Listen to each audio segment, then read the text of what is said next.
Tuhan selalu berkati, wajahnya menyinarimu dengan kasih kurnia memandangmu. Tuhan beri kedamaian.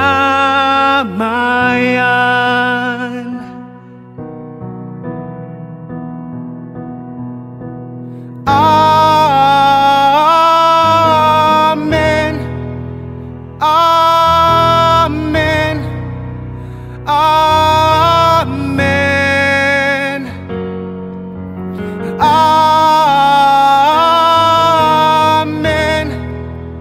amin, amin, amin. Tuhan selalu berkati, wajahnya menyinarimu dengan kasih kurnia memandangmu. Tuhan beri kedamaian.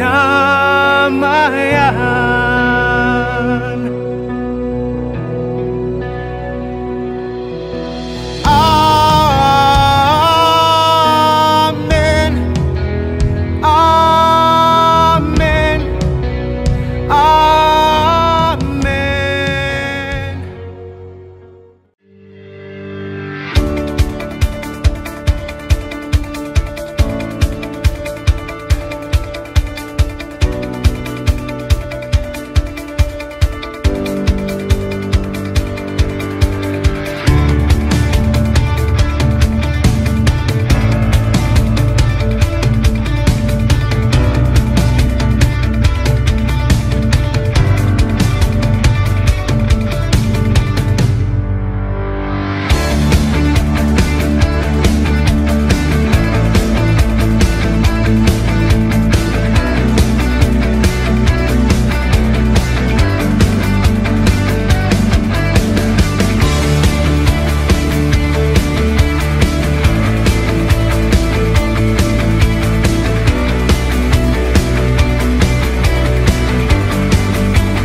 Shalom Bapak Ibu Saudara-saudari semua, selamat datang ke ibadah raya Excel Point Community Church Pulau Pinang, yaitu saluran online kami, dan saya doakan ibadah raya ini akan membawa berkat yang luar biasa bagi kita semua. Khusus saya sampaikan salam kasih kepada jemaat kita di Kuching, Excel Point Kuching, jemaat kita di EPCC Summit, dan juga semua jemaat EPCC Induk. Selamat datang dan selamat beribadah. Selamat Hari Bapa. Ya, ini adalah perayaan di mana kita mengingati jasa dan sumbangan semua bapak-bapak. Jadi minggu ini kita merayakan Hari Bapa. Jadi saya sampaikan salam selamat Hari Bapa, karena bapak-bapak kamu tetap menjadi berkat di dalam keluarga, komunitas, dan di mana saja dampak pengaruh bapak-bapak semua boleh dan kelihatan juga. Oke, puji Tuhan bapak-bapak, nanti kita ada beberapa acara istimewa untuk kita semua. Bagi tetamu kita yang pertama kali mengikuti ibadah raya kami, saya minta kalau boleh kita tinggalkan satu message di live chat kita ataupun di dalam laman web kita EPCC, di Facebook ataupun di Instagram, supaya kami dapat berhubung dengan saudara. Dan saya doakan bagi semua tetamu, biar kebaktian ini menjadi berkat yang luar biasa. Ya, kalau kita sudah siap untuk masuk ke dalam ibadah puji sembah kita, mari saya akan berdoa, dan selepas itu kita akan siap masuk di dalam pujian dan penyembahan. Kalau boleh, mari kita semua bangkit berdiri bersama-sama, dan saya akan memimpin kita di dalam doa pembukaan. Haleluya. Bapa kami yang berkuasa di surga dan di bumi, terima kasih Tuhan atas anugerah Tuhan untuk kami semua dapat beribadah, biarpun di dalam cara yang spesial dan unik seperti ini. Kami doakan biar semua jemaat yang mendengar firman, yang mengikuti Tuhan pujian penyembahan, dan semua acara diberkati dengan luar biasa dahsyat. Yang sakit Bapa sembuh, Bapa yang terikat dilepaskan, yang Bapa menjadi yang dikuasai oleh kekhawatiran akan mengalami kemerdekaan.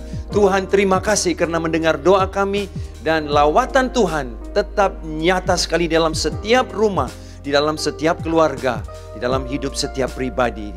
Dalam nama Tuhan Yesus yang baik, saya mengucapkan syukur dan terima kasih. Amin, amin. Puji Tuhan. Mari sambil kita berdiri, Saudari Lisa dan tim akan memimpin kita di dalam pujian dan penyembahan. Dipersilakan, Tuhan Yesus memberkati semua. Hai, Shalom. Bertemu lagi kita pada pagi hari ini dalam ibadah online kita. Jadi saya mau menjemput semua jemaat IPCC Induk, IPCC Submit dan juga Excel Point Kucing Bangkit Berdiri bersama-sama memuji menyembah Tuhan. Haleluya. Mari kita semua memuji Tuhan, kasih yang begitu besar. Amin.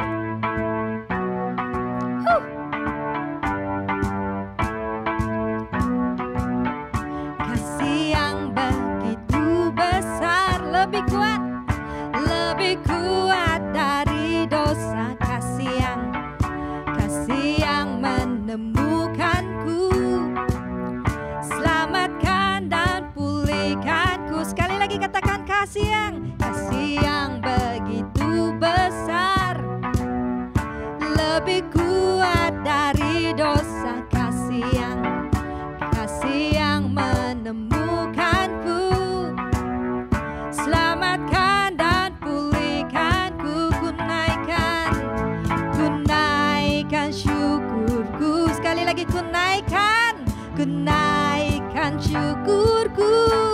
Ku tak akan berhenti memuji, meninggikan namamu selalu, menari, memuliakanmu. Dibebaskan, dibangkitkan, hidup yang kau beri dan kini hanya untukmu. Kasih yang begitu besar, lebih kuat dari dosa. Amin. Kasih yang menemukanku, selamatkan dan pulihkanku. Kasih yang begitu besar, lebih kuat dari dosa. Kasih yang menemukanku, selamatkan dan pulihkanku. Ku naikkan syukurku, ku naikkan syukurku. Lambaikan tanganmu, berhenti memuji, meninggikan namamu selalu, menari, memuliakanmu. Dibebaskan, dibangkitkan, hidup yang kau beri dan kini hanya untukku. Takkan berhenti memuji, meninggikan namamu selalu, menari, memuliakanmu. Dibebaskan, dibangkitkan, hidup yang kau beri dan kini hanya untukku. Takkan berhenti meninggikan namamu. Amin. Katakan, dibebaskan, dibangkitkan, hidup yang kau beri dan kini hanya untukmu. Hidup yang kau beri dan kini hanya untukmu. Haleluya, berikan kemuliaan bagi Allah kita. Haleluya Yesus. Haleluya. Kita mau terus berdiam di hadapan Tuhan dalam apapun posisi kita pada saat ini. Sama ada kita berdiri, kita boleh duduk atau berlutut.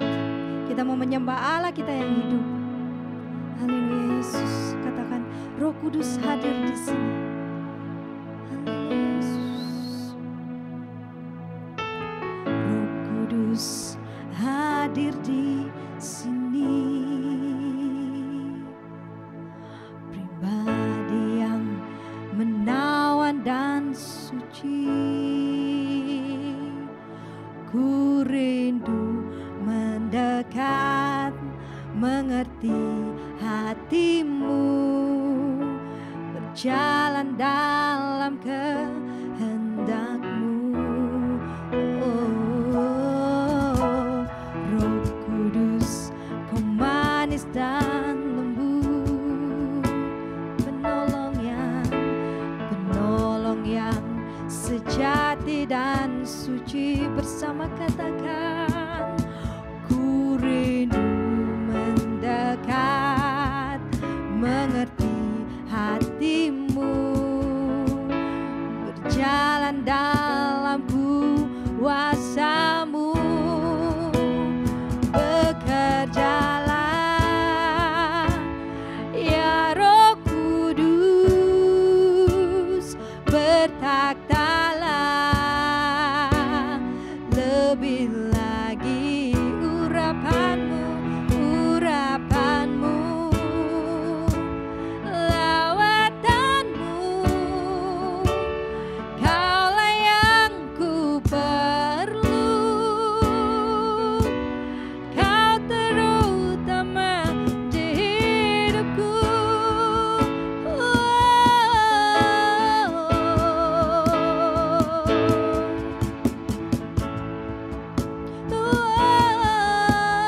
Sekali lagi katakan, Roh Kudus manis, Roh Kudus manis dan lembut, penolong, penolong yang sejati dan suci.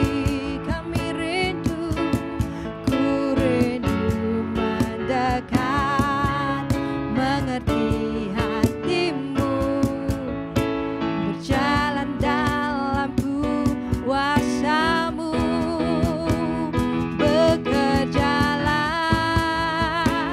ya Roh Kudus, bertakhtalah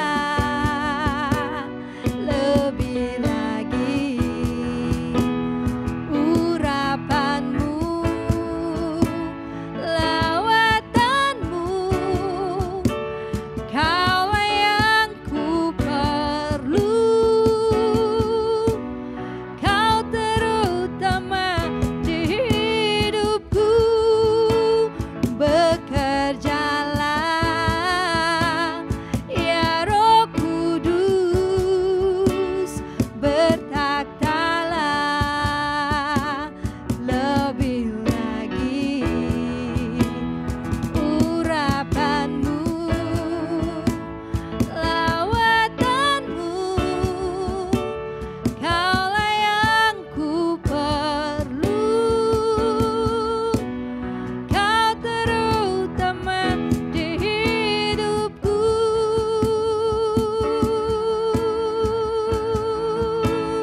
Kaulah yang ku perlu, Kau terutama di hidupku.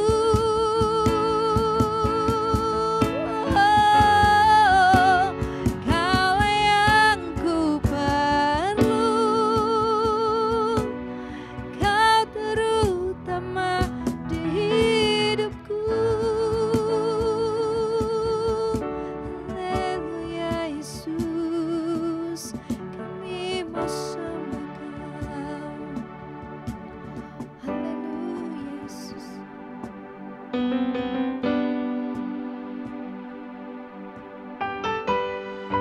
Haleluya Yesus, kami mau menyembah Engkau saat ini Tuhan, dalam kondisi dan posisi apapun Tuhan.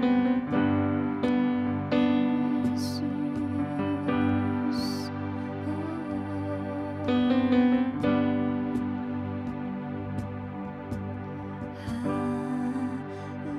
haleluya.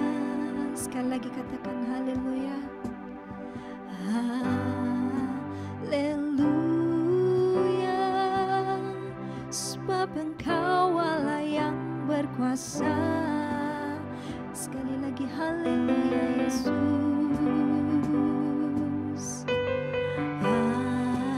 Haleluya, angkat hatimu, angkat suaramu bersama katakan haleluya, sebab Engkau Allah yang berkuasa. Sekali lagi haleluya Yesus. Haleluya, Kudus, Kudus,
sebab Engkau Allah yang berkuasa. Dengan segenap hatimu katakan bersama, haleluya,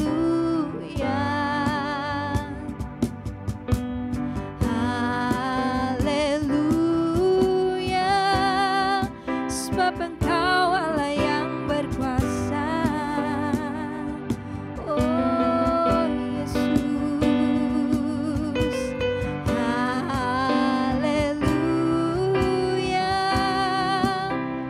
kudus, kudus, Engkau Allah Maha Kuasa,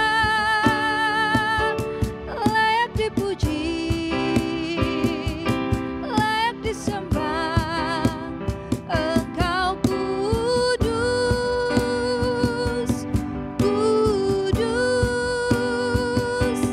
Engkau Allah Maha Kuasa, layak dipuji, layak disembah. Engkau kudus, kudus, Engkau Allah Maha Kuasa, layak dipuji, layak disembah.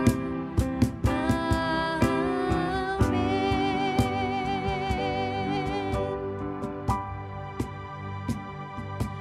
Layak dipuji, layak disembah. Amin. Sekali lagi katakan, layak dipuji, layak disembah. Amin. Haleluya Yesus, hanya Kau yang layak disembah. Terima kasih Yesus, terima kasih ya Bapa. Hanya Engkau adalah Allah yang layak disembah. Engkau adalah Allah yang Maha Kuasa. Terpujilah namamu Yesus. Segala pujian, hormat dan syukur kami serahkan kembali ke dalam tangan-Mu. Dalam nama Yesus, semua yang percaya mengatakan amin. Berikan kemuliaan bagi Allah kita. Ya, terima kasih Lisa dan tim karena memimpin kita di dalam bahagian pujian dan penyembahan. Kami sangat menghargai semua pelayanan para tim musik dan juga pelayan-pelayan dalam bahagian pujian dan penyembahan itu. Mari kita siapkan hati kita untuk mengambil perjamuan kudus. Seperti biasa kita telah melakukan perjamuan kudus setiap minggu selama kita mengadakan acara online. Dan saya mengundang kita untuk membuat persiapan yang perlu sambil saya membacakan firman Tuhan, dan selepas itu saya akan memimpin kita semua di dalam doa dan kita akan makan dan minum bersama-sama. Hari ini saya akan bacakan daripada Roma pasal 3 ayat 25 dan ayat 26.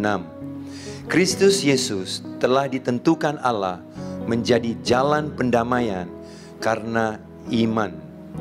Dalam darahnya, hal ini dibuatnya untuk menunjukkan keadilannya, karena ia telah membiarkan dosa-dosa yang telah terjadi dahulu pada masa kesabarannya. Maksudnya ialah untuk menunjukkan keadilannya pada masa ini, supaya nyata bahwa ia benar dan juga membenarkan orang yang percaya kepada Yesus. Bapak, Ibu, Saudara-saudari semua, setiap kali kita datang untuk mengambil perjamuan kudus, kunci utama yang perlu diingati selalu adalah pengorbanan Yesus, kemenangannya di kayu salib, dan pembebasan yang sudah kita ada di dalam Dia. Hari ini fokus yang saya mau tujukan adalah, saudaraku, pembebasan yang kita ada melalui pengampunan dosanya. Alkitab berkata dalam ayat 25, saudaraku, bahwa Ia telah membiarkan dosa-dosa yang telah terjadi dahulu pada masa kesabarannya. Berarti, saudaraku, Allah sedang menunggu satu ketika yang baik untuk mengurus semua dosa kita. Kapan? Bila Dia mengurus semuanya itu, saudara. Saudara tahu, saya sebagai seorang bapa, saya juga menunggu masanya untuk kesejahteraan masa depan anak saya. yang 2 orang anak saya itu, supaya mereka dapat bernikah, mereka punya kerja yang baik, mereka punya masa depan, dan semua yang perlu, yang terbaik. Saya menunggu ketika itu.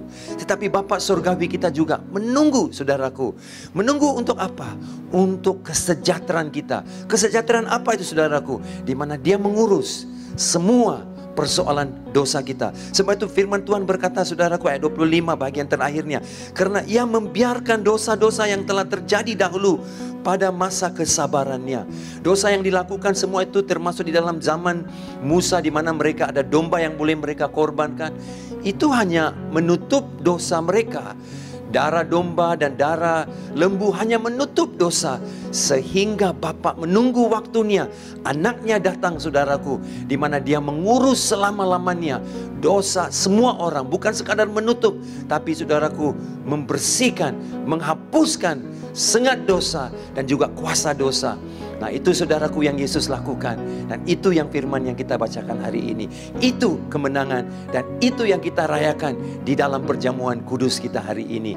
Mari saudaraku, kalau kita sudah pun siap dengan roti dan anggur kita, saya undang kita bangkit berdiri sama-sama. Dan kita akan berdoa, dan selepas itu kita akan makan dan minum bersama-sama. Mari kita bangkit berdiri dan saya akan pimpin kita di dalam doa. Haleluya. Terima kasih Tuhan, terima kasih Roh Kudus. Haleluya. Bapa kami yang berkuasa di surga dan di bumi, terima kasih atas kemurahan dan kebaikan Tuhan bagi kami semua. Kami mengucap syukur. Roti ini adalah gambaran tubuh Yesus yang dicambuk, yang dipukul, yang dianiaya. Sehingga Tuhan melalui bilur-bilurnya, firman Tuhan mengatakan kami sudah sembuh. Terima kasih Tuhan. Dan kami juga percaya air anggur yang kami minum sebagai peringatan pengampunan dosa kami. Firman Allah begitu jelas di dalam ayat yang ke-25 bahwa Allah telah membiarkan dosa-dosa yang telah terjadi dahulu pada masa kesabarannya. Terima kasih Tuhan, sabar. Tapi waktu Allah bersabar karena Allah menunggu waktu yang cocok dan sesuai, di mana Yesus datang untuk menghapuskan dosa kami selama-lamanya. Seperti yang dikatakan, menunjukkan keadilannya pada masa ini, supaya nyata bahwa Ia benar dan juga membenarkan orang yang percaya kepada Yesus. Kami orang percaya dan Tuhan telah membenarkan kami. Roti dan anggur ini adalah bukti kami telah dibenarkan. Terima kasih Bapa. Kami terima roti dan anggur ini dengan penuh syukur dalam nama Yesus Kristus. Amin. Mari kita makan rotinya, saudara.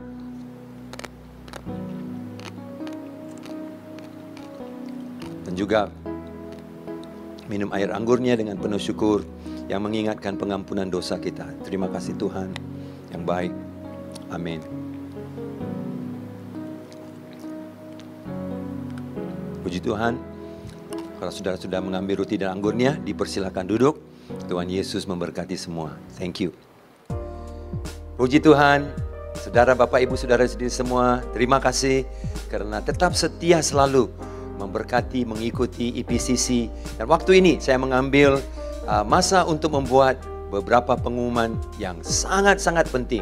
Yang pertama, saudaraku, haleluya, berita baik yang kita semua menanti-nantikan akhirnya sudah pun tiba, yaitu saudaraku, gedung gereja kita akan dibuka kembali pada tanggal 28 Jun ataupun Juni ini untuk ibadah raya di gedung kita di Hexagon Tech. Puji Tuhan saudaraku. Kalau saudara boleh tepuk tangan di mana rumah saudara itu. Oke. Saudaraku, kita bersyukur karena kerajaan negeri dan juga kerajaan persekutuan akhirnya telah memberikan izin untuk semua rumah ibadah dibuka. Tetapi ada beberapa garis panduan penting yang perlu saya sampaikan untuk saudara mengenal norma-norma baru ataupun normal baru yang perlu diaplikasikan di dalam ibadah raya kita ini. Yang pertama saudaraku, semua jemaat yang di bawah 12 tahun, tidak dibenarkan mengikuti ibadah raya waktu ini. Dan yang sudah umurnya 70 tahun dan ke atas juga tidak dibenarkan. Nah, ini bukan peraturan IPCC, jangan kecil hati saudara. Ini peraturan kerajaan dan tujuannya adalah untuk menjaga keselamatan dan kesehatan mereka yang dalam golongan umur ini, yaitu 12 ke bawah 17 ke atas. Yang semua yang lain saudara bisa ikut. Dan yang kedua adalah untuk semua warga bukan Malaysia. Nah, perhatian. Saya percaya minggu tanggal 28 Juni atau Jun itu kita hanya membuka gedung untuk warga Malaysia sahaja dulu. Kenapa saudara? Ini bukan pilihan IPCC. Tetapi ada satu garis panduan dari Kerajaan Pulau Pinang dan juga Kerajaan Persekutuan yang perlu dikaji dengan lebih teliti supaya kita mendapat penjelasan yang baik. Nah, minggu akan datang ini saya akan bertemu dengan Exco ataupun menteri di Pulau Pinang di mana kami akan bincang dan mendapat informasi yang lebih tentang warga bukan Malaysia. Dan saya percaya saudaraku, pasti akan ada berita yang baik. Nah, untuk semua warga bukan Malaysia, tanggal 28, saudara masih lagi boleh mengikuti ibadah kita. Bagaimana? Tepat jam 8.45 ataupun selepas itu saudara boleh mengikuti live streaming. Berarti seperti saudara, apa yang terjadi di gedung ini, semuanya tepat jam 8.45 saudara boleh ikut. Nah, garis panduan ini hanya untuk jemaat di Induk saja. Di Summit dan juga di Kuching mereka ada garis panduan tertentu dan masa gereja dibuka juga berbeda untuk Summit dan juga untuk Excel Point Kuching. Tetapi online service kita, live streaming tetap berjalan. Saudara tidak akan ketinggalan. Saya doakan hanya untuk 1 minggu. Minggu pertama bulan Juli, kalau ada kabar baik, kami akan sampaikan. Kami akan kirimkan video pengumuman seperti minggu ini supaya saudara akan diberitahu bahwa kalau saudara boleh ikut atau tidak. Saya percaya pasti ada berita yang baik. Minggu akan datang itu saudaraku. Jangan kecewa, jangan kecil hati. Ini kami mengambil langkah berjaga-jaga. Kalau saudara mau melihat, beginilah. Biarlah orang Malaysia semua datang dulu. Biarlah mereka yang bersih-bersihkan gereja. Biarlah mereka mengikuti semua normal baru itu. Peraturan saudaraku, pakai pelitup muka, mengambil suhu badan, saudaraku mencuci tangan. Dan semua peraturan lain. Biarlah orang Malaysia datang dulu, persiapin semua. Supaya minggu-minggu seterusnya saudara boleh datang. Amin. Kami menghargai semua warga Malaysia dan juga warga bukan Malaysia. Dan kami hanya mengikuti peraturan yang ditetapkan untuk kesihatan kita semua. Ya, jadi saudaraku, minggu yang akan datang ini kita akan adakan video yang minggu yang akan datang berarti mungkin hari Kamis atau Jumaat, kami akan viralkan video kepada saudara dalam Instagram, Facebook, WhatsApp, di mana saudara akan dibimbing secara berperingkat-peringkat teratur bagaimana saudara mengikuti garis panduan untuk mengikuti ibadah raya. Contohnya, bila saudara datang di lantai bawah, saudara harus pakai pelitup muka. Saudara bawa pelitup muka sendiri sebab di dalam bas ataupun di dalam Grab, di mana saja saudara boleh menggunakannya. Terutamanya kenderaan awam. Dan juga amalkan penjarakan sosial, pengambilan suhu badan, pembersihan tangan. Semua akan dilakukan di lantai bawah. Dan juga untuk mengimbas Penang Care QR Code, itu sebagai satu pendaftaran dengan Kerajaan Negeri Pulau Pinang setiap kali saudara datang ke gereja. Ya, ini adalah beberapa normal baru. Dan semua ini kami akan masukkan di dalam video. Dalam mungkin hari Kamis akan datang, kami akan viralkan. Juga bagaimana bila saudara datang ke ruang ibadah, tempat saudara duduk, cara saudara mengikuti ibadah raya dan sebagainya akan diperjelaskan untuk saudara. Ya, oleh itu, saudara, kita akan jumpa pukul 8.45 pagi, Minggu tanggal 28 untuk ibadah raya bersama-sama di Gedung Hexagon Tech. Seperti yang saya katakan, ini hanya untuk jemaat induk saja. IPCC Summit dan IPCC Excel Point Kuching ada masa pembukaannya yang berbeda, tariknya juga berbeda. Okey saudaraku, jadi bersiaplah datang. Dan juga untuk warga bukan Malaysia, kami akan berikan info lebih. Tapi tanggal 28 itu belum lagi dibuka untuk semua jemaat kecuali warga Malaysia saja. Jangan kecil hati kerana ada banyak gereja yang mengaplikasikan garis panduan kerajaan ini. Dan saya percaya minggu yang seterusnya pasti ada berita baik saudaraku. Amin. Nah saudara, satu lagi pengumuman yang penting adalah kebaktian keluarga IPCC secara online. Jadi berita sukacita bagi semua kaum ibu, ya, semua kaum ibu. Kami ada kebaktian istimewa iaitu online, kebaktian kaum ibu secara online pada hari Ahad ini tanggal 21 hari bulan Jun, yaitu saudaraku hari ini di mana tepat jam 8 malam kita akan mengadakan buat pertama kali ibadah kaum ibu. Ya, jadi kaum ibu semua terima kasih kerana berpartisipasi dalam acara ini. Kaum bapa juga bolehlah, kerana ini kan hari bapa. Saudara sama-sama lah enjoy ibadah kaum ibu itu. Mari sama-sama kita mengikuti melalui online, yaitu YouTube Live. Saudara boleh saksikan ibadah ini, ada kesaksian, ada persembahan dan juga ada firman Tuhan. Siapa pekorbannya? Ya, saudara mesti tengok nanti dan saudara pasti akan diberkati. Okey, ikut jam 8 malam 21 hari bulan Jun, tepat di dalam saluran YouTube EPCC. Nah, satu lagi saudaraku yang penting adalah untuk semua yang perlu doa. Nah, sudah 3 bulan lebih kita tidak undang saudara bapa ibu maju ke depan dan didoakan. Tetapi kita ada cara yang unik, di mana saudara di akhir khotbah itu, setelah khotbah itu sudah mau selesai, kami akan memberikan satu ID ataupun satu informasi ID di mana saudara boleh masuk ke dalam laman Zoom. Di dalam laman Zoom itu saudara hanya gunakan ID yang diberi itu, berapa nombor yang saudara masukkan, dan saudara akan dimasukkan ke dalam laman Zoom itu. Ada pastor dan juga penatua yang menunggu untuk mendoakan bagi saudara secara pribadi. Okey?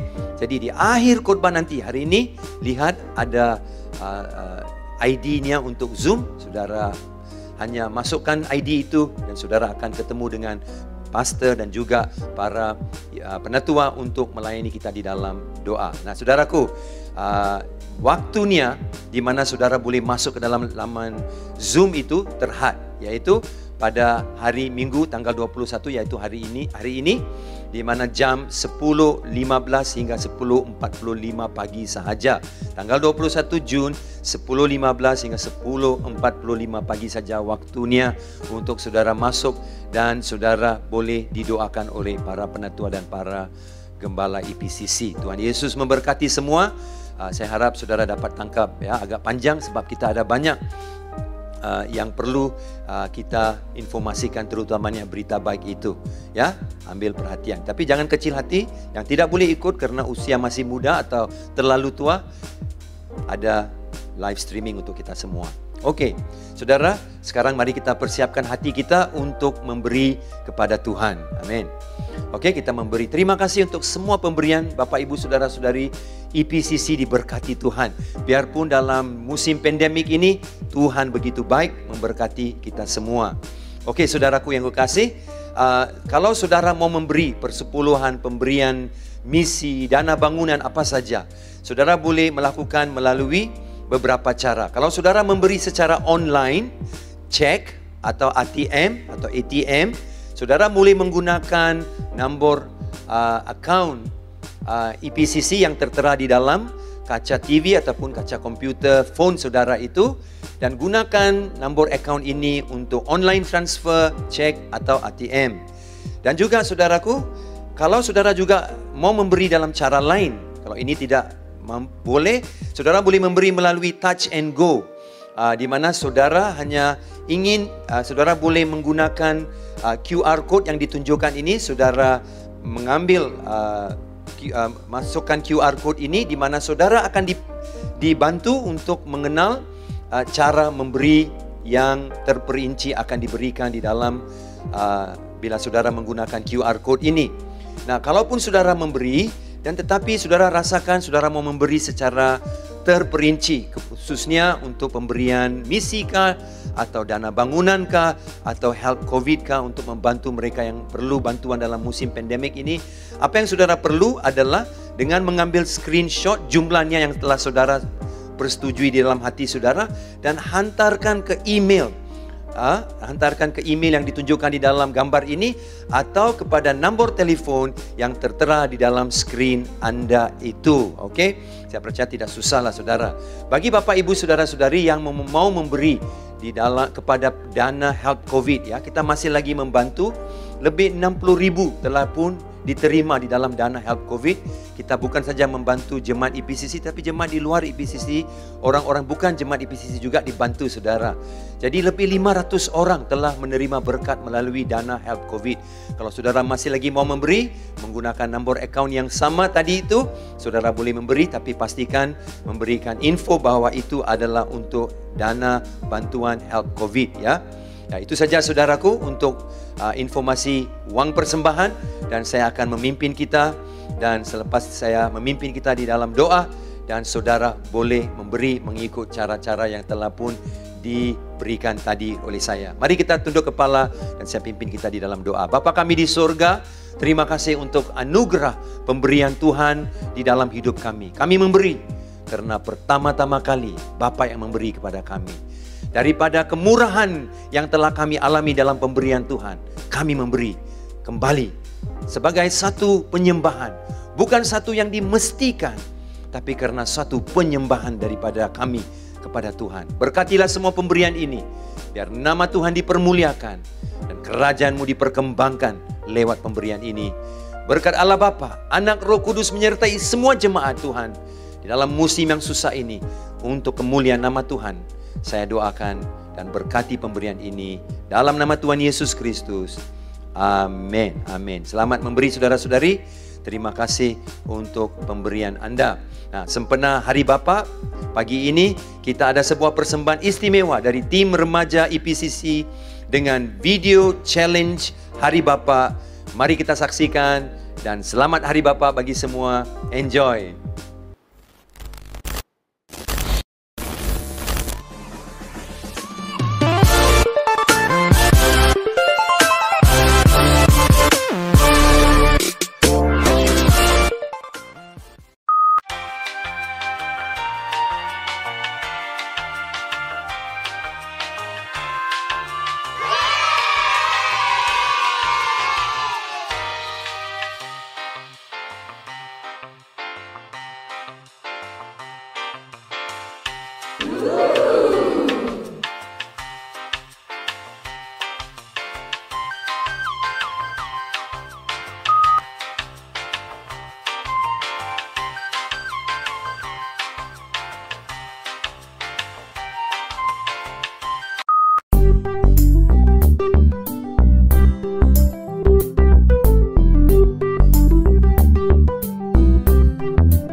Hari ini saya nak cari sesuatu yang sangat special.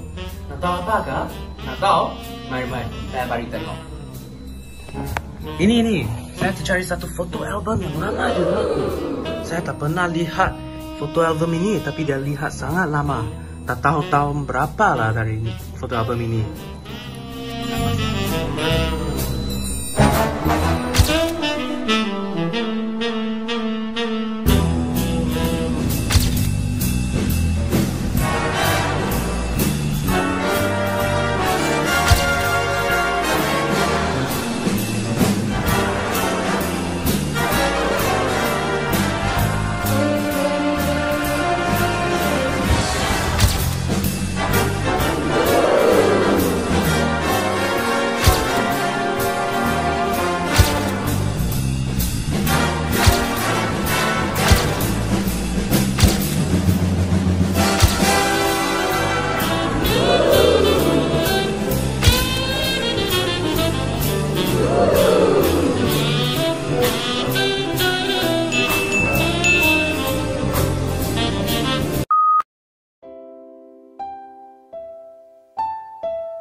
saya yang sudah kembali ke surga, tetapi saya masih mempunyai seorang Bapa yang kekal, yaitu Tuhan Yesus Kristus. Saya juga bersyukur karena masih mempunyai seorang ibu yang selalu mengasihi saya dan juga menjaga saya. Saya ingin mengucapkan selamat Hari Bapa kepada seluruh Bapak-Bapak di IPCC dan di dunia. Tuhan Yesus memberkati.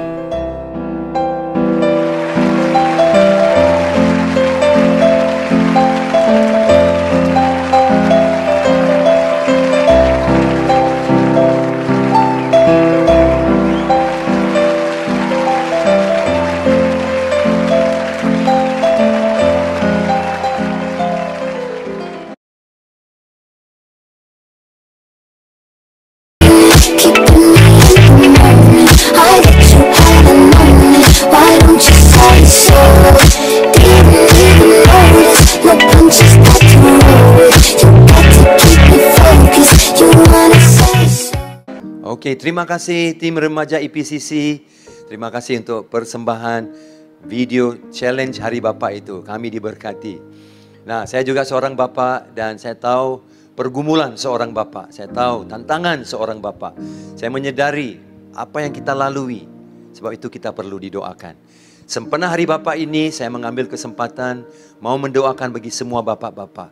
Bolehkah saya minta di mana saja kita berada, di kamar tidur kah, ataupun di ruang tamu kah, atau di tempat makan kah, di mana saudara mendengar khotbah ini, semua bapak tolong berdiri. Beri kita minta supaya family yang bersama dengan bapak-bapak ini boleh tumpang tangan dan mendoakan dan ambil masa untuk menghargai bapak kamu. Oke, boleh saudara? Mari saya pimpin kita dalam doa untuk memberkati bapak-bapak semua.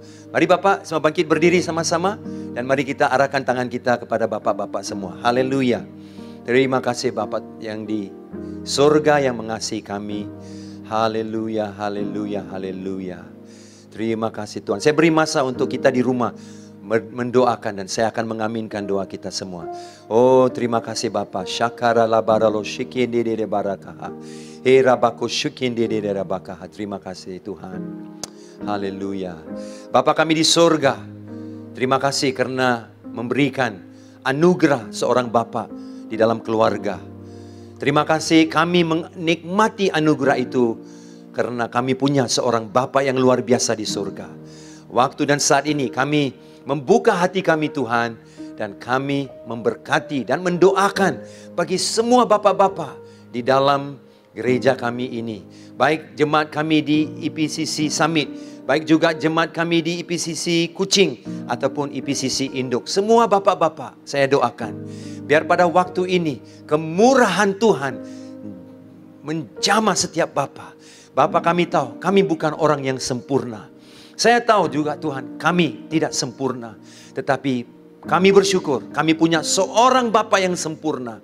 Biarpun di dalam kegagalan, kekurangan, Bapa dalam keterbatasan kami, Bapa surgawi tetap mengasihi, tetap memberi peluang demi peluang untuk kami, dan tetap memberikan kemurahan demi kemurahan, supaya kami dapat berfungsi sebagai Bapa yang baik. Tuhan, pulihkan rumah tangga yang perlu dipulihkan. Berikan hikmat bagi Bapa yang perlu hikmat. Berikan kekuatan bagi Bapa yang perlu kekuatan. Berikan damai sejahtera, penyembuhan bagi Bapa yang sangat memerlukannya. Terima kasih Bapa, jamah kami semua dengan kemurahan hati Bapa sendiri, memberkati kami semua. Di dalam nama Tuhan Yesus, saya berdoa dan memberkati semua bapak-bapak di IPCC Tuhan, baik di Induk, di Summit ataupun di Kuching. Tuhan Yesus Bapa memberkati kami semua. Amin, amin. Puji Tuhan, puji Tuhan. Terima kasih. Mari kita persiapkan hati kita untuk menerima firman Tuhan. Tuhan selalu berkati, wajahnya menyinarimu dengan kasih kurnia memandangmu. Tuhan beri kedamaian.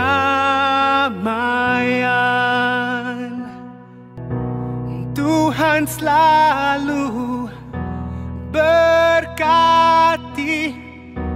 wajahnya menyinarimu dengan kasih kurnia memandangmu. Tuhan beri kedamaian.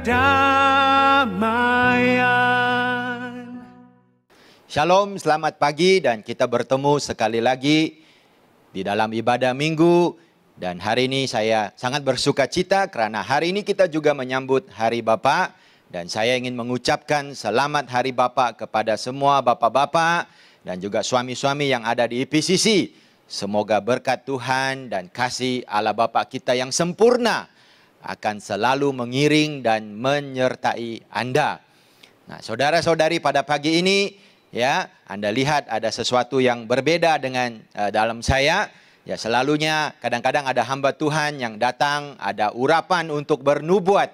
Jadi mereka berkata, tanda-tanda ini akan terjadi. Lalu mereka berikan nubuat ya, seperti seorang nabi. Pagi ini saya tidak ada urapan itu.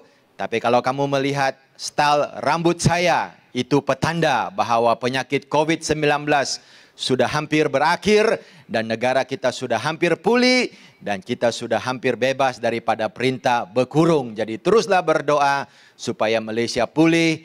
Dan kita gereja dapat bertemu seperti biasa. Haleluya, amin. Dan pada waktu ini saya ingin mengambil kesempatan untuk mengucapkan terima kasih kepada tim media daripada staf kerana selalu ya mereka dengan setia menyiapkan video supaya kita selesa dan senang tonton di YouTube. Jadi terima kasih untuk staf IPCC seperti Amanda, Nikki dan juga Ken yang telah bekerja keras untuk menyiapkan video-video sepanjang tempo berkurung. Amin.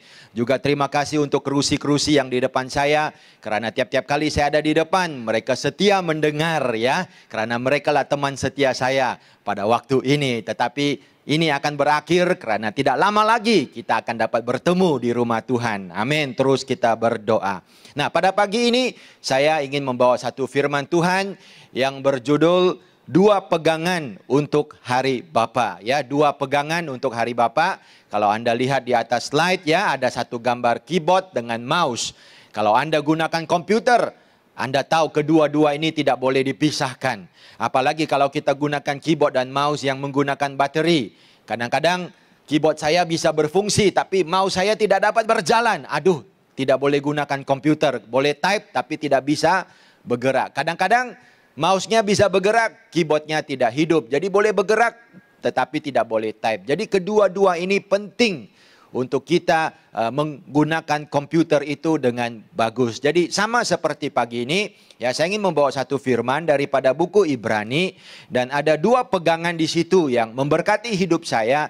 Dan saya berdoa agar ini akan memberkati saudara-saudari juga ya. Walaupun ini adalah dua pegangan untuk Hari Bapa, tetapi firman ini adalah untuk semua orang, bukan untuk bapak dan pria, malah untuk ibu-ibu, kaum muda-mudi, remaja atau sesiapa yang mendengarnya. Haleluya. Nah, kita lihat di atas slide, saya berikan ayatnya, teks untuk hari ini daripada Ibrani pasal 5, ya agak panjang tetapi saya akan baca, kita akan kaji beberapa ayat sebentar nanti.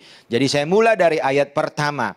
Sebab setiap imam besar yang dipilih dari antara manusia ditetapkan bagi manusia dalam hubungan mereka dengan Allah, supaya ia mempersembahkan persembahan dan korban kerana dosa. Ayat 2, ia harus dapat mengerti orang-orang yang jahil dan orang-orang yang sesat, kerana ia sendiri penuh dengan kelemahan. Ayat 3, yang mengharuskannya untuk mempersembahkan korban kerana dosa, bukan saja bagi umat, tetapi juga bagi dirinya sendiri. Dan tidak seorang pun yang mengambil kehormatan itu bagi dirinya sendiri, tetapi dipanggil untuk itu oleh Allah, seperti yang telah terjadi dengan Harun. Demikian pula Kristus tidak memuliakan dirinya sendiri dengan menjadi imam besar, tapi dimuliakan oleh Dia yang berfirman kepadanya, Anakku engkau telah kuperanakan pada hari ini. Sebagaimana firman-Nya dalam suatu nas lain, engkau adalah imam untuk selama-lamanya menurut peraturan Melkisedek. Dan kemudian di ayat ke-7, dalam hidupnya sebagai manusia, ia telah mempersembahkan doa dan permohonan dengan ratap, tangis dan keluhan kepada Dia yang sanggup menyelamatkannya dari maut, dan kerana kesalehannya ia telah didengar. Dan kemudian ayat 8, dan sekalipun ia adalah anak, ia telah belajar menjadi taat dari apa yang telah dideritanya. Dan sesudah ia mencapai kesempurnaannya, ia menjadi pokok keselamatan yang abadi bagi semua orang yang taat kepadanya. Kemudian firman Allah mengatakan apa? Ia dipanggil menjadi imam besar oleh Allah menurut peraturan Melkisedek.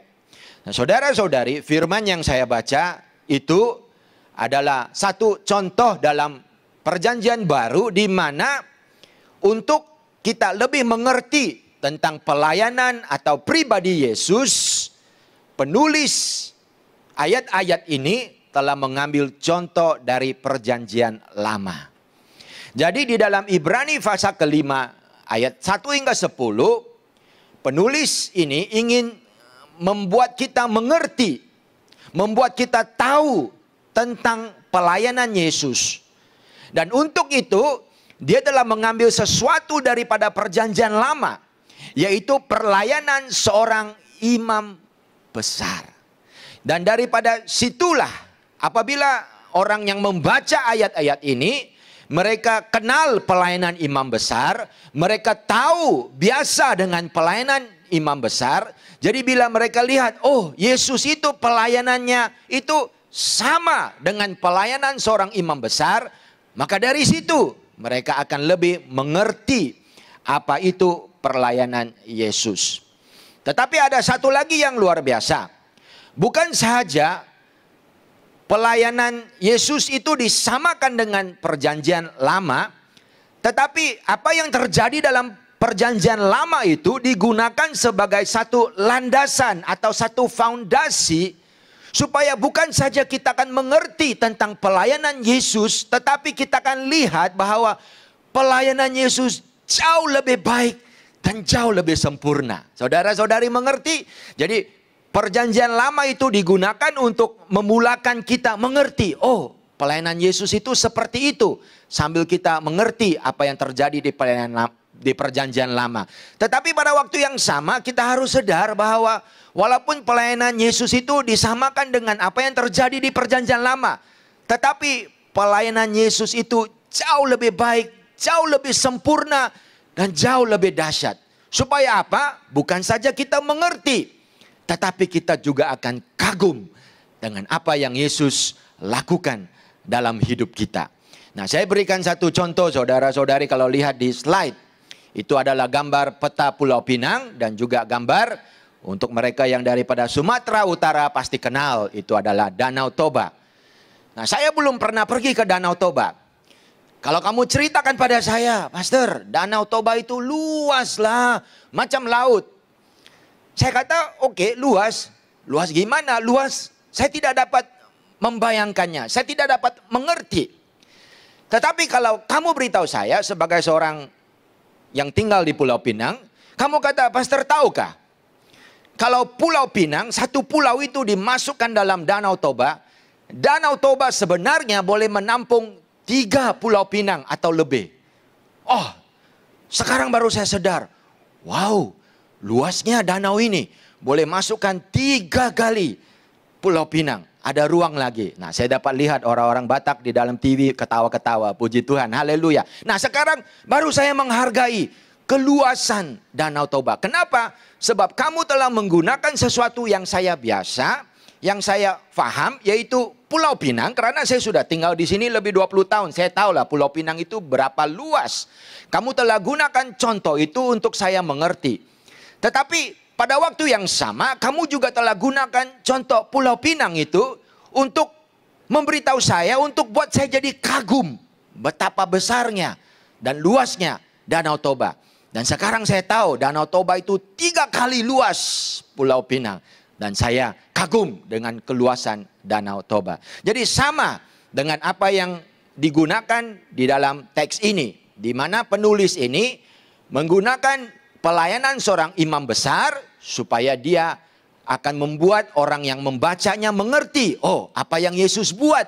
Pelayanan Yesus itu seperti seorang imam besar. Tetapi penulis ini juga mengatakan bukan sama saja, tapi jauh lebih agung, jauh lebih mulia, dan jauh lebih sempurna daripada pelayanan imam besar yang ada di dalam perjanjian lama, saudara-saudari. Ya. Dan pada hari ini kita akan membaca teks ini, kita akan coba mengerti, dan dari situ seperti yang saya katakan di dalam tema khotbah ini, kita akan belajar atau kita akan menerima dua pegangan yang penting untuk kita. Haleluya. Yang pertama, saudara-saudari, ya. Kalau kita lihat di Ibrani pasal 5, saya sudah jelaskan bahwa gambaran Yesus itu disamakan dengan pelayanan seorang imam besar, ya. Dan apa yang kita belajar? Nah, kalau kita lihat di atas slide, saudara-saudari, saya mau tunjukkan satu teks, ya, di Ibrani pasal 5. Dikatakan begini di ayat yang pertama. Dalam setiap imam besar yang dipilih dari antara manusia, ditetapkan bagi manusia dalam hubungan mereka dengan Allah, supaya ia mempersembahkan persembahan dan korban karena dosa. Nah, inilah kerja seorang imam besar. Kerjanya ialah menguruskan perhubungan manusia dengan Allah. Dialah yang bertanggung jawab memastikan Allah ada hubungan dengan manusia. Kenapa dia harus buat begitu? Karena tertulis di ayat pertama itu apa? Karena dia harus uruskan dosa. Dia harus pastikan dosa manusia semua diampuni oleh Allah. Dan hanya bila dosa itu diampuni oleh Allah, ada penyelesaian, maka barulah manusia di perjanjian lama zaman itu boleh berhubung dengan Allah. Itulah kerja seorang imam besar. Kemudian ayat yang kedua, kalau kita lihat di atas slide. Nah, inilah karakter seorang imam besar. Dia kata begini, imam besar ini harus dapat mengerti. Mengerti itu bermaksud dia harus paham. Dia harus dapat menanggung. Dia tidak boleh cepat menghakimi. Dia tidak boleh memandang rendah orang-orang ini. Dia harus mengerti mereka. Kenapa? Mereka adalah orang-orang yang jahil dan orang-orang yang sesat. Maksudnya kalau orang ini datang pada tahun ini dan berkata, imam besar, saya minta pengampunan untuk dosa. Dosa apa? Saya telah lakukan dosa ini. Kemudian tahun depan dia kembali lagi. Imam besar kata, apa kamu mau buat? Saya minta supaya dosa saya diampuni. Supaya ada korban persembahan untuk dosa saya. Nah, imam besar ini harus mengerti. Dia tidak boleh berkata, kau lagi. Berapa kali saya mau korbankan anak domba untuk kamu. Sia-sia itu anak domba hidup karena dosa kamu. Pulanglah, sadarlah, sadarlah. Dia tidak boleh kata begitu. Dia harus mengerti. Dan firman Allah berkata di ayat kedua tadi, bagaimana dia mengerti? Nah, tertulis di sini, imam besar itu pasti dapat mengerti karena dia sendiri juga penuh kelemahan. Nah, sebenarnya imam besar itu sama dengan orang-orang yang dilayaninya. Imam besar itu sama dengan mereka. Karena kalau mereka datang berkata, imam besar, saya sudah berdosa. Dan saya meminta engkau uruskan korban persembahan saya kepada Allah supaya dosa saya diampuni. Imam besar ini akan mengerti. Kenapa? Sebab dia sama dengan mereka. Jadi ada kebaikan di situ. Imam besar ini tidak boleh merasakan dirinya lebih hebat, lebih bagus, lebih alim. Tetapi dia harus mengerti situasi mereka. Karena dia juga manusia seperti mereka. Nah, ini satu kebaikan lah. Karena kita ada seorang imam besar yang akan setia melakukan tanggung jawab itu. Yang akan setia dalam pelayanannya untuk menguruskan dosa manusia. Untuk memastikan perhubungan manusia dengan Allah akan sentiasa ada dan tidak terputus karena dosa. Karena dia juga seorang yang berdosa dan dia tahu betapa pentingnya pelayanan dia. Itu bagus. Tetapi saudara-saudari, kalau kita lihat di atas slide, kita sambung dengan ayat yang ketiga. Itu walaupun baik, tetapi ada satu kekurangan. Apa dia? Nah, ayat ketiga. Karena dia juga sama seperti mereka, imam besar ini juga lemah seperti mereka, maka waktu dia buat pelayanan, apa yang dia harus buat? Firman Allah berkata di ayat yang ketiga tadi, ia juga harus mempersembahkan korban karena dosa, bukan saja bagi umat, tapi juga untuk dirinya sendiri. Nah, inilah yang kita panggil disadvantage atau kerugian. Karena kita ada imam besar di perjanjian lama yang mengerti kita, yang akan melayani kita karena dia juga sama seperti kita. Tetapi masalahnya karena dia juga seperti kita, pelayanannya tidak sempurna. Bagaimana pelayanannya tidak sempurna? Yang pertama, dia harus membuat persembahan untuk dirinya. Dia harus buat korban untuk dirinya karena dia juga adalah orang yang berdosa. Jadi dia tidak dapat menguruskan dosa orang lain sebelum dia menguruskan dosa dirinya. Nah, kita lihat di Ibrani pasal yang ke-5 lagi, ayat yang keempat. Yang keempat itu, dan seorang pun tidak mengambil penghormatan bagi dirinya, tetapi dipanggil untuk itu oleh Allah seperti yang terjadi oleh Harun. Jadi Allah yang merancang semua ini. Walaupun imam besar juga seorang yang berdosa, tetapi Allah merancangkan supaya dia juga yang menguruskan semua masalah dosa orang-orang Israel pada zaman itu. Nah, kita lihat slide seterusnya di Ibrani pasal yang ke-7. Bagaimana dengan Yesus? Nah, kita sudah kata, kita belajar benda-benda seperti ini supaya kita mengerti apa yang Yesus buat, tapi kita lebih lagi mau mengerti apa yang Yesus buat itu lebih baik. Nah, di fase yang ke-7 dikatakan begini, ayat 26. Sebab imam besar yang sedemikianlah yang kita perlukan. Ini Yesus. Yaitu yang saleh, tanpa salah, tanpa noda, yang terpisah dari orang-orang berdosa dan lebih tinggi dari tingkat-tingkat sorga. Nah, inilah kelebihan yang Yesus ada. Dia tidak ada dosa. Jadi waktu dia mempersembahkan dosa manusia, waktu dia menguruskan dosa manusia di depan Allah, dia tidak perlu uruskan dosanya sendiri. Karena dia tidak pernah berdosa. Maka itu tertulis di ayat 27 di atas slide. Yang tidak seperti imam-imam besar yang lain, yang setiap hari harus mempersembahkan korban untuk dosanya sendiri. Dan sesudah itu barulah untuk dosa umatnya. Sebab hal itu dilakukannya satu kali. Haleluya. Satu kali untuk selama-lamanya ketika ia mempersembahkan dirinya sebagai korban dosa. Jadi itulah kelebihan, kebaikan yang ada di dalam Yesus sebagai imam besar. Dia tidak perlu mempersembahkan korban untuk dirinya. Dan dia tidak perlu membuat persembahan berulang-ulang. Dia hanya perlu lakukan satu kali. Dan pelayanannya sudah boleh kekal untuk selama-lamanya. Nah, ada lagi satu ayat yang saya undang saudara-saudari untuk tengok di Ibrani 10. Supaya kita mengerti ya. Jadi apa manfaat ini? Apa kebaikan ini untuk manusia? Haleluya. Ayat 14 pasal 10 Ibrani. Sebab oleh satu korban. Tidak perlu dua. Tidak perlu satu hari ini, satu esok, satu lusa. Tidak perlu. Satu kali, satu korban. Ia telah menyempurnakan untuk selama-lamanya mereka yang ia kuduskan.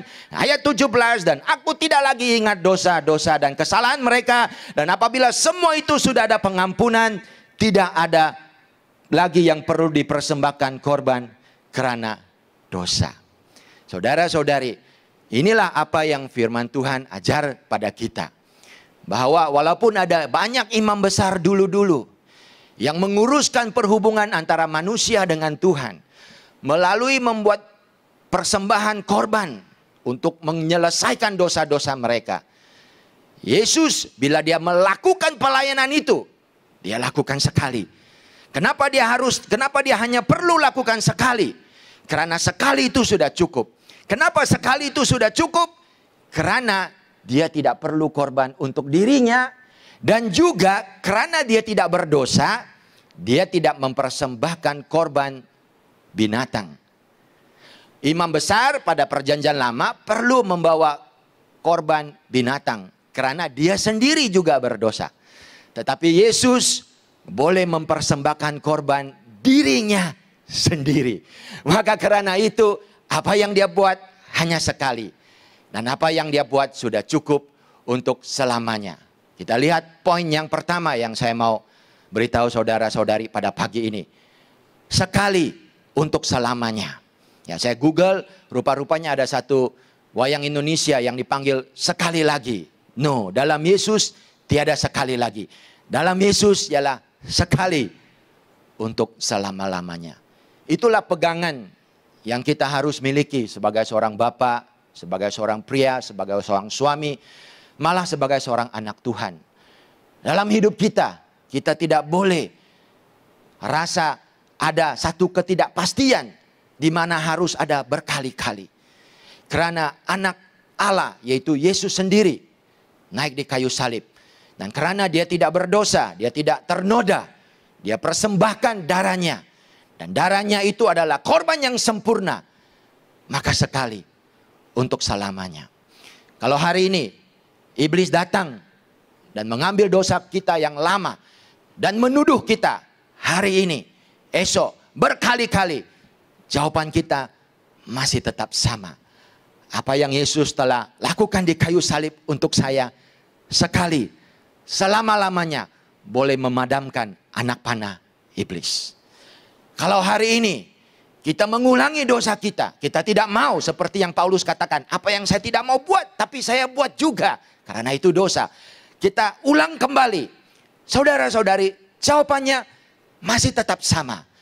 Ada seorang imam besar yang agung, yang namanya Yesus. Dan waktu dia buat pelayanan itu, dia mempersembahkan darahnya yang sempurna dan tidak ternoda.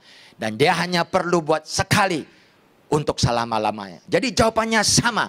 Kalau saudara-saudari dan saya jatuh dalam dosa yang sama, mengulangi dosa itu berkali-kali, kita harus ingat jalan dan jawaban Tuhan tetap dalam Yesus, sekali untuk selama-lamanya. Jadi itulah kekuatan yang kita miliki. Kita tidak ada urusan, kita tidak ada masalah banyak kali atau banyak macam. Jangan hidup seperti ini. Bila terjadi apa-apa dalam hidup kita yang tidak baik, pikiran dan jiwa kita secara sendiri akan berpikir, nah, ini mesti saya menanggung dosa saya 5 tahun yang lalu. 5 tahun yang lalu saya memberontak. 10 tahun yang lalu saya anak yang tidak baik. Saya juga bergaduh dengan bapak saya. Nah, tengok-tengok anak saya sama seperti dia. Ini mesti saya bayar dosa ini. Saudara-saudari, di dalam Yesus semua itu tidak ada. Karena bila Yesus mati di kayu salib sebagai seorang imam besar, dia tanggung, dia uruskan dosa manusia sekali untuk selama-lamanya. Semua sudah settle. Jadi saya panggil itu penyelesaian. Saudara-saudari, dalam hidup kita ada penyelesaian. Amin. Ada solusi. Solusi itu bertahan untuk selamanya. Dan solusi itu hanya dilakukan sekali. Kau tidak perlu mencari jalan kiri dan kanan. Kau tidak perlu melakukan perbuatan yang besar untuk menguruskan dosamu. Karena kita tidak perlu tambah apa imam besar yang sempurna ini telah lakukan untuk kita. Amin. Semoga kita kuat, saudara-saudari. Jadilah bapak yang kuat. Jadilah bapak yang yakin, saudara-saudari. Jadilah pria yang setia. Walaupun kita tahu kita tidak sempurna. Walaupun kita tahu kita pernah terjatuh. Kita akan terjatuh. Kita ulangi dosa yang sama. Tapi jadilah pria yang sadar bahwa ada penyelesaian. Dan penyelesaiannya adalah imam besar yang lakukan korban sekali untuk selama-lamanya. Biar iblis menuduh kita berkali-kali. Biar orang lain mengatakan apa yang tidak baik tentang kita berkali-kali. It's okay. Sebab Allah melalui Tuhan Yesus telah menguruskan segala dosa kita sekali untuk selamanya. Yang kedua, saudara-saudari, kita kembali ke Ibrani pasal yang kelima. Ini adalah yang terakhir.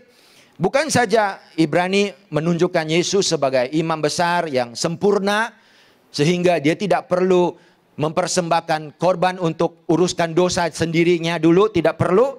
Dan juga karena Yesus adalah korban yang sempurna, adalah imam besar yang sempurna, dia tidak perlu cari darah binatang, dia gunakan darahnya. Dan karena itu bila ini digabungkan menjadi korban yang sempurna sekali untuk selamanya. Tapi firman Allah di pasal 5 ayat 7, ya sungguh indah firman ini juga mengatakan begitu. Yesus juga hidup sebagai seorang manusia. Nah, kalau ayat-ayat ini tidak ada, saya akan mengatakan inilah kekurangan Yesus berbanding dengan seorang imam besar. Karena kita baca tadi di ayat 1 hingga ayat 2, imam besar itu ada satu kelebihan. Apa dia imam besar zaman Musa? Mereka mengerti kelemahan manusia. Tetapi Yesus tidak kalah di bahagian itu. Dia tidak kekurangan di bahagian itu. Walaupun waktu dia mempersembahkan dirinya dia sempurna, tapi dia tidak kalah. Kenapa? Penulis Ibrani juga mengatakan di pasal 5 ayat 7 tadi kita baca, ya sampai kepada ayat yang 10, apabila Yesus mempersembahkan korban yang sempurna itu, tahukah kamu dia juga melalui satu perjalanan yang jauh. 33 tahun. Dia tidak datang 2 hari sebelum mati di kayu salib. Dia tidak datang 2 minggu sebelum mati di kayu salib. Dia datang 33 tahun sebelum dia melakukan tugasnya, persembahannya sebagai seorang imam besar di kayu salib. Jadi dalam tempo 33 tahun itu, apa yang terjadi? Allah tidak bungkusnya, letaknya di dalam gua, supaya dia dilindungi daripada segala godaan. Supaya pastikan dia disimpan baik-baik. Kan kadang-kadang kita beli kasut atau baju yang sangat mahal, kita tidak sanggup pakai. Kita bungkus elok-elok, kita simpan supaya tidak rosak dan tidak ternoda. Allah Bapa tidak buat begitu. Allah Bapa biarkan anaknya hidup sebagai seorang manusia 33 tahun. Malah Roh Kudus sendiri memimpin dia ke dalam padang gurun untuk dicoba oleh iblis. Haleluya. Dan karena itu, seperti yang dikatakan di ayat 7 hingga ayat 10, firman Allah mengatakan imam besar yang kita ada di dalam Yesus ini luar biasa. Karena apa? Dia juga pernah mengalami godaan. Haleluya. Dia juga pernah mengalami pencobaan. Dia juga pernah mengalami penderitaan. Penderitaan apa? Karena penderitaan dicoba. Penderitaan apa? Karena penderitaan hidup sebagai seorang manusia dan perlukan doa dan keluhan, tangisan, supaya Bapa akan menolongnya, supaya dia tidak akan ternoda, supaya dia tetap kudus dan dia tetap tidak bercelah. Saudara-saudari, luar biasa kan imam besar kita? Bukan saja di waktu dia buat persembahan itu, dia sempurna dan dia uruskan dosa manusia sekali selama-lamanya. Tetapi perjalanan dia 33 tahun imam besar ini sampai ke kayu salib itu juga memberkati kita. Karena dalam 33 tahun ini firman Allah berkata, dia belajar menjadi taat. Dia menanggung, dia mengerti kesemua kelemahan manusia. Maka kita ada firman-firman yang luar biasa seperti di Ibrani pasal yang kedua, kita lihat dalam slide ayat 17, dengan cepat kita baca. Maka itulah dalam segala hal ya harus disamakan dengan saudara-saudaranya, supaya ia menjadi imam besar. Ini imam besar yang sempurna, tapi imam besar yang telah disamakan dengan orang-orang yang dia harus menanggung dosa mereka. Ayat 18, sebab karena ia sendiri telah menderita karena pencobaan, maka dia dapat menolong mereka yang dicobai. Fasa yang keempat di slide yang seterusnya. Sebab imam besar yang kita punya bukan imam besar yang tidak dapat turut merasakan kelemahan kita. Sebaliknya, sama dengan kamu, sama dengan saya. Dan ia telah dicoba, hanyalah ia tidak berbuat dosa. Untuk apa? Ayat 16, supaya bila kita mau berdoa, kita boleh berdoa dengan berani, kita boleh berdoa dengan yakin, dan kita pasti mendapat rahmat, kasih karunia, dan mendapat pertolongan. Haleluya, saudara-saudari. Kebenaran yang kedua, pegangan yang kedua yang kita boleh miliki pada hari ini, dan saya mau tamat di sini, ialah bukan saja Yesus telah melakukan penyelesaian atas dosa kita, tetapi karena Yesus sebagai imam besar, sebelum dia sampai ke korban persembahan itu, dia telah melalui satu perjalanan yang jauh, 33 tahun. Dan dalam perjalanan itu, apa yang kamu dan saya lalui sebagai seorang manusia, digoda, dicoba, di saat kita lemah, di saat kita mendengar ada berbagai suara untuk menjatuhkan kita. Dia lalui semua itu, tetapi dia tidak berdosa. Dan kenapa ini penting bagi kita? Ibrani 4:16 tadi dan Ibrani 2:18 tadi. Supaya saudara-saudari dan saya mempunyai pertolongan. God not only give us solution, but He also give us help in the time of need. Luar biasa saudara-saudari, haleluya. Dan ada sesuatu yang saya mau katakan dalam hati saya pada pagi ini. Ada satu perkara yang setiap bapak dan setiap pria mesti sadar dan miliki. Yaitu betapa senangnya hati kita menjadi keras. Ya, apalagi di dalam dunia yang susah, dalam mana-mana pun pekerjaan, menjadi seorang bapak, menjadi seorang suami, menjadi seorang pelayan, menjadi seorang hamba Tuhan. Ada banyak godaan untuk membuat hati kita menjadi keras. Dan saya masih ingat pada waktu di mana Yesus dicoba dengan paling dahsyat, yaitu di Taman Getsemani. pada malam di mana dia berdoa seorang diri dan dia tahu cawan itu sudah penuh dengan kepahitan dan dia tahu dia harus minum. Apa yang ada di lingkungannya? Pengikut-pengikutnya tidur. Dan dia juga tahu salah seorang pengikutnya akan mengkhianati dia. Dia tahu semua ini. Tetapi satu hal saudara-saudari, hati Yesus tidak pernah keras. Hati Yesus tidak pernah menjadi keras sehingga dia berkata, sudahlah. Buat apa aku mau lakukan ini? Sudahlah, biar orang lain yang buat. Sudahlah, aku tidak mau lakukan dengan mantap. Saya buat sikit-sikit saja. Itu adalah hati yang keras. Sudahlah, apa saya mau baik dengan istri saya? Dia dulu masam dengan saya akan masam 2 kali balik dengan dia. Sudahlah, apa yang saya mau tumpang tangan pada anak saya? Mereka pun kurang ajar dengan saya. Oh, senang sekali hati kita menjadi keras. Tapi puji Tuhan, Yesus saya tidak keras. Dia di Taman Getsemani, dia berdoa sampai darah mengalir. Dan dia berkata, Bapak, kalau boleh saya tidak mau minum. Kalau boleh, buat apa? Tapi karena kehendakmu, bukan kehendakku. Itu adalah hati yang lembut. Dan saya mau akhiri dengan memberitahu saudara-saudari ini. Tiap-tiap kali bila ada godaan dalam hati kita untuk menjadi keras, menjadi marah, untuk memimpin dengan kebencian, untuk menanggung keluarga kita dengan kekerasan, carilah Tuhan. Datanglah pada dia, minta pertolongan. Dan seperti yang dijanjikan dalam buku Ibrani, karena Allah kita, yaitu Yesus Kristus, bukan saja adalah imam besar yang sempurna, yang mempersembahkan korban yang sempurna, tapi dalam perjalanannya, dia telah mengalami semua pencobaan dan penderitaan. Dan dia belajar menjadi taat. Dan karena itu, bukan saja dia berikan penyelesaian di kayu salib, tetapi dia juga berikan pertolongan untuk kita yang memerlukannya. Amin. Saya bahagia memiliki Allah seperti ini. Saya bahagia karena di saat saya jatuh, di saat saya tidak berjaga-jaga, Yesus ada penyelesaian untuk saya. Tapi saya juga bahagia di saat saya lemah dan di saat saya coba tidak mau jatuh, saya kata, Tuhan, saya tidak mau buat. Yesus ada pertolongan bagi saya. Amin. Saya akhiri dengan kita menunjukkan slide yang terakhir. Ya, begitulah Yesus. Di ujung perjalanannya di kayu salib, dia bagi penyelesaian. Tetapi dalam perjalanannya pergi ke korban itu, dia dicobai, dia mengalami segala tantangan dan kelemahan, tetapi dia tidak pernah jatuh. Dia tidak pernah melawan Bapa, dia taat. Dan karena itu, dia sentiasa memberikan pertolongan pada kita. Puji Tuhan. Ayo mari kita sama-sama berdoa pada pagi ini. Ya, haleluya.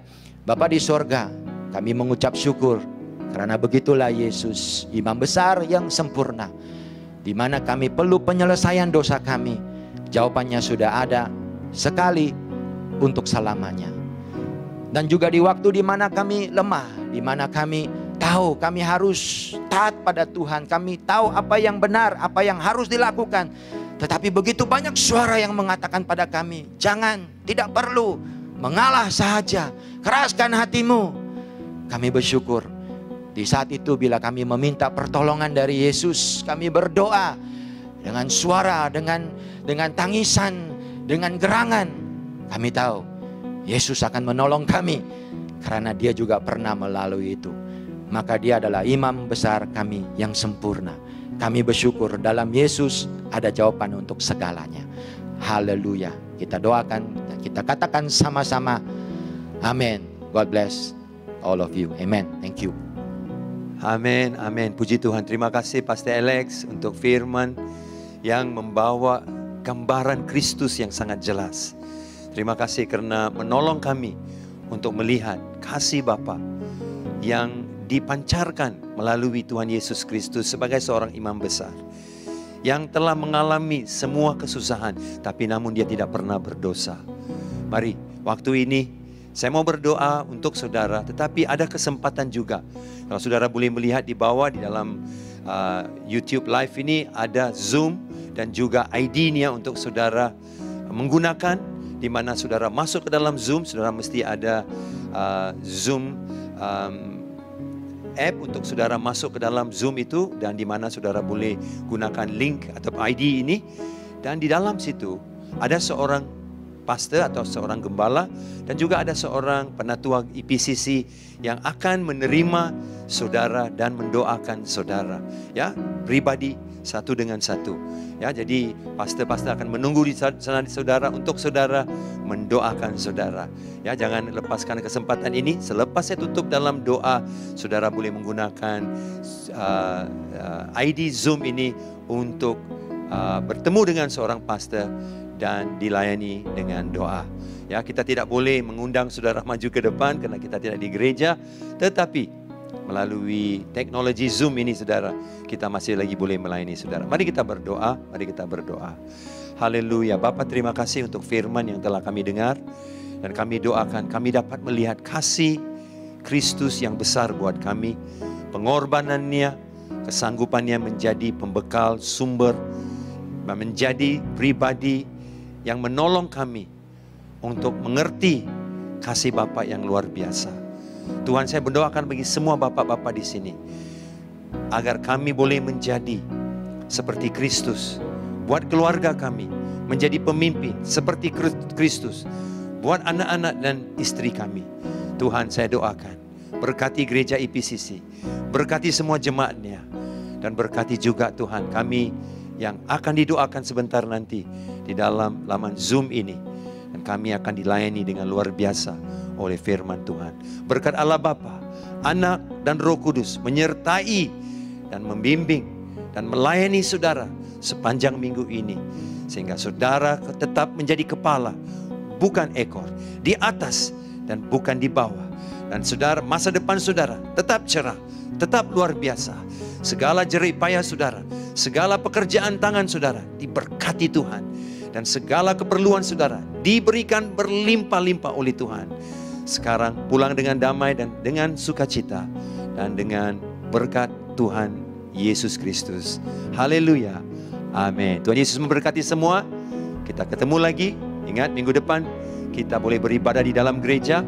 Tapi bagi warga yang bukan Malaysia, tunggu untuk pengumuman yang penting minggu akan datang ini. Dan kami akan informasikan bila kalian juga bisa kembali. Tuhan berkati. Shalom semua.